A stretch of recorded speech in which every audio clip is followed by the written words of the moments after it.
What can we take from that 2014-15 squad, and how can we apply it to this year's team while also acknowledging that things are going to look a little different?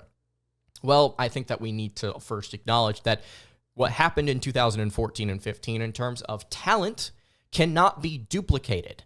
But as far as the 1A, 1B aspect of both of these teams, I think it can definitely be replicated by this team, a decade later. Now, whenever I say 1A and 1B, I don't mean it in the context of platoon, as in you've got your starter and then you've got your bench player, and both of them are kind of good, but they stay with their respective platoon. I think that Kentucky this year, with their depth, has, let's say, for instance, at the point guard position, you've got Lamont Butler and you've got Kerr Kriisa. Lamont Butler, Mountain West Defensive Player of the Year last season. Very, very solid guard, but known for his defense and then his clutch shot making during the NCAA tournament run that San Diego State had 2 seasons ago. But he's known for his defense. Kerr Kriisa, one of the best distributors in college basketball over the last several seasons, both at Arizona and West Virginia. Really solid three-point shooter as well. Offensively, dominant at times during his runs at his 2 previous schools. Butler and Kriisa playing the same position. Stylistically, I think a little bit different when you talk about them on an individual level. They fit into the system. Both of them do very, very well, in my opinion. And it's kind of a 1A, 1B, but it's not like, Butler's going to run with the starters and Karisa's essentially going to be a backup. That's not the case at all, and I'll explain why here definitively in just a second. But Kriisa, I think, definitely does rotate in with different lineups very well, as does Lamont Butler. If you want to have more defense, Kentucky's going to trot out a lineup that more than likely consists of Lamont Butler, Jaxson Robinson, Andrew Carr, Amari Williams, somebody like Otega Oweh. Also, you could throw in there that are really good defensive players. 3 best defensive players on this roster, I think, are Butler, Oweh, and Williams. You're probably going to get a lineup with those guys, right? But if you want shooters, if you want a guard-oriented lineup that can really knock down outside shots, Kerr Kriisa, Kobe Brea, either Jaxson Robinson or Otega. You could have Ainsley Almanor. And then I would probably put Amari Williams in there at the 5 just because of how good of a passer he is. Obviously not a shooter from beyond the arc, but definitely a really good passer and somebody that I think will be utilized a ton for Kentucky.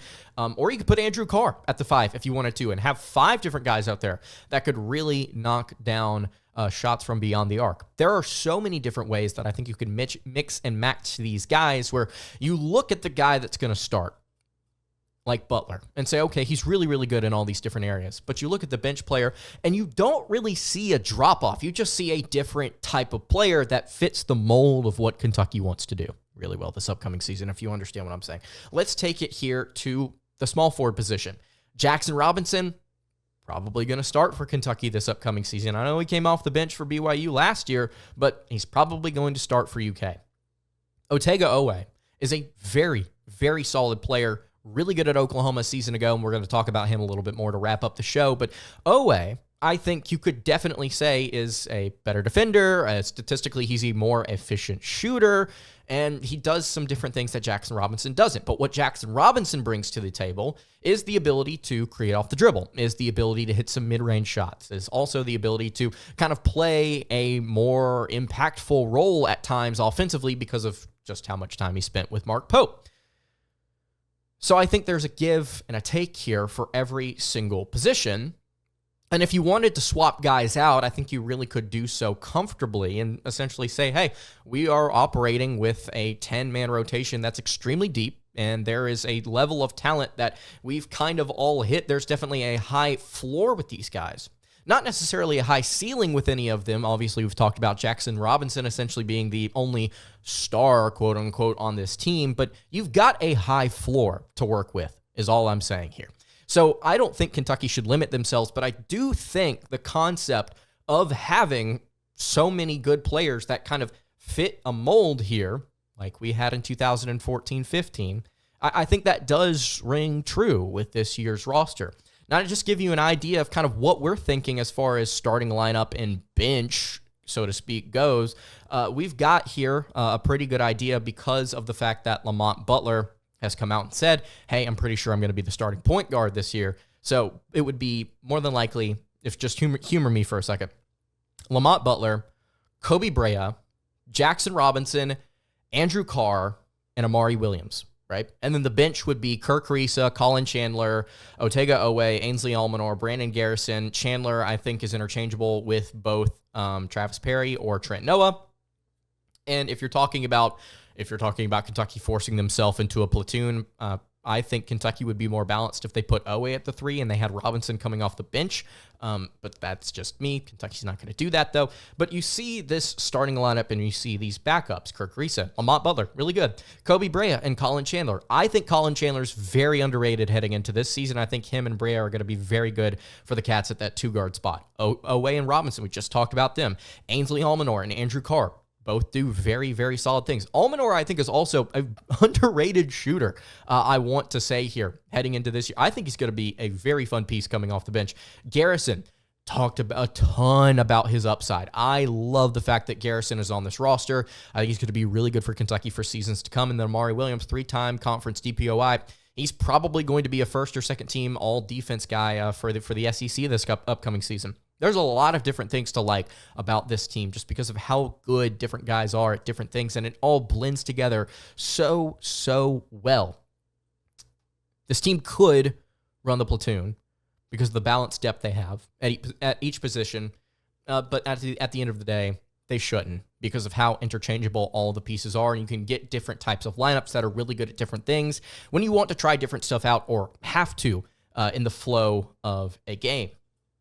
That's my thought on Kentucky basketball, the platoon, and maybe running some more balanced lineups this upcoming season. I don't think they're going to do it, but I think we're going to see some depth and some balance when all is said and done. So let me know what you think in the comments below about Kentucky this year and their rotation.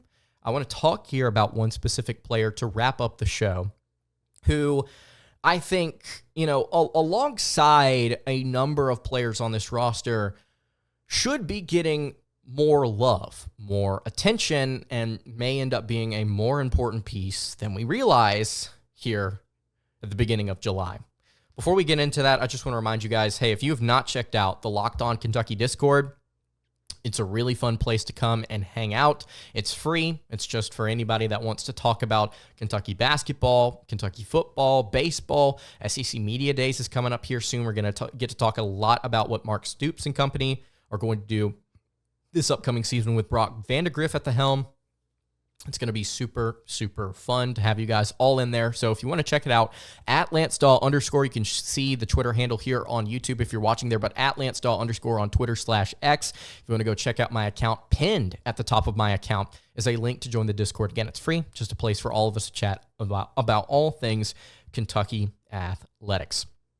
All right, wrapping up the Tuesday edition of Locked On Kentucky. We've talked about the platoon. We've talked about this year's rotation. Very interchangeable. I don't think Kentucky should limit themselves, and frankly, I don't think they won't. They just won't do it. Well, we've got a bold prediction here from a listener over on YouTube about Otega Oweh and how he could be utilized for the Wildcats this upcoming season. Jordan Clayton 7143 says Otega Oweh will be a top 2 scorer on the team this season. And if you listened to our episode yesterday, and I would highly encourage you guys to go check it out, we asked the question, who will lead Kentucky basketball in scoring this upcoming season, points per game? And we went through a number of different players that could possibly do that. Jaxson Robinson, Andrew Carr. I settled on Kobe Brea as my pick to lead the team in scoring this upcoming season, I should say. But Otega Oweh was the second player that we discussed. And you go and look at his statistics and you think about how he fits in here with the Wildcats, and you really do start to paint a picture of not only just a good scorer, but a very important piece to the roster that I think will be vital, especially if Kentucky wants to make a legitimate postseason run. Otega Oweh a season ago, 11.4 points per game, while shooting 49.3% from the floor, 37.7% from beyond the arc, while also grabbing almost 4 rebounds, 1 assist, 1.5 steals per game. Really, really solid numbers from the sophomore guard/wing at 6'5" with some muscle to boot. Otega was one of the better defenders in the Big 12 this past season, as noted by those 1.5 steals per game, but he was also one of the more efficient players on a roster full of really solid offensive options a season ago. Some solid options at the guard position, I may note as well. That 49% from the floor and 37.7% from three are both very promising statistics.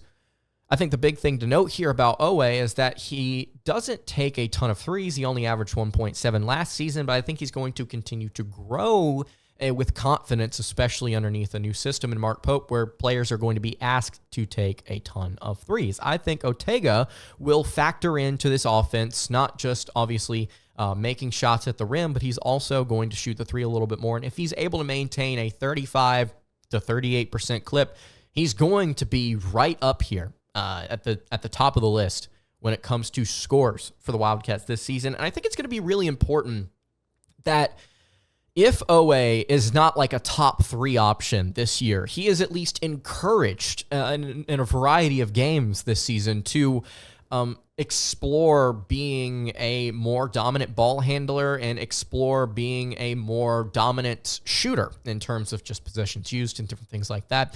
Because Otega, if you think about, not this season, but next season, is going to be a vital piece to the roster. A lot of these guys are fifth-year seniors. A lot of these guys are graduated or are going to graduate, and they're going to leave. Otega will be one of the few players left on roster next season, alongside the likes of Brandon Garrison, Travis Perry, Colin Chandler, Trent Noah. You're going to need somebody like Oweh who can be a leader, not just obviously on the court verbally and then from a discipline standpoint, but also from a scoring perspective, from a defense perspective. And I think that Oweh really showed some promise in year two in a very tough conference. If he's able to kind of show flashes of it or even take the next step, period, this season, average somewhere between 12 to 14 points per game for the Wildcats, which would be difficult considering how balanced this team is, I think that he could very well end up in that conversation as maybe a top three option, could even be the leading scorer on this team. That's why we talked about him on yesterday's show. So the listener here, Jordan, saying Otega Oweh could possibly be a top two option for the Wildcats this season. I don't think it's entirely out of the realm of possibility. In fact, I think it's very possible. So as far as bold predictions go, I'm going to give this one a 5 out of 10. Lowest boldness prediction. It's the least bold, I should say. I'm stumbling over myself. It's the least bold prediction we've had.